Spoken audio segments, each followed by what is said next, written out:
I personally, we don't deal with anything outside the UK border at the moment. We'd love to. But me personally, I grew up in Northern Ireland living on a border, and that was removed while I was growing up. And it used to be military checkpoints and things like that, and just to go 5 miles down the road to get some petrol or whatever. And of course, then that all changed, and the whole country changed, because there was just, everything was open, and you could just go down the road and you just cross the border, and that was it. And over the next couple of years, there was military checkpoints ripped down, and there were all huge concrete buildings and lots of checkpoints removed and things. So even just from a point of view of someone who lived at a border, and not even one that was terribly like a major issue at the time, because obviously it was removed, but just the freedom and openness of it was just brilliant for me at the time when I was growing up.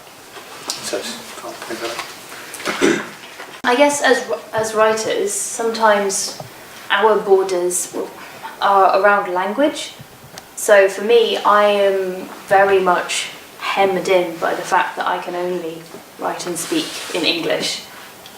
So my ability to connect with other languages and areas of literature are really restricted by that. If you're a writer who can write across languages, then your ability to really deeply connect with the politics and the culture of different countries is on a different level. I mean, the fact that we've got some really strong poetry translators, and poetry is so hard to translate well. Like, some people will say it cannot be translated. And in that case, my poetry is grounded. Like, you know, if you really believe that poetry can never be properly translated, then it can never leave the UK, unless someone can study and read in English.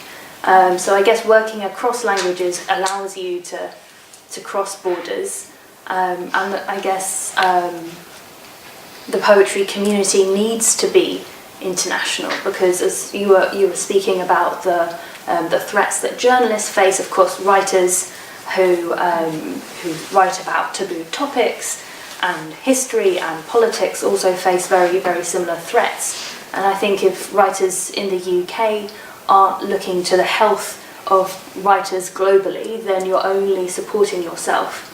And the writing community is now very global because of the internet and better translation and just the ability to connect. You know, I worked on a human rights anthology, and we had about 600 entries from all over the world on the theme of human rights, from about 30, 40 different countries, all living in one book together. It was in English. If we'd had the funding, it could have been in so many languages. So yeah, I think writers do need to be global, but sometimes language and funding really restrict you.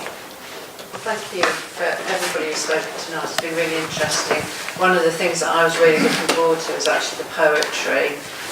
And I think for me, poetry just transcends all borders. A few years ago, there was a book here that was launched, wasn't it, in Land Over Sea? And those are incredibly powerful poems from lots of people. And so thank you very much. They were wonderful poems tonight, and really lifted a early December evening.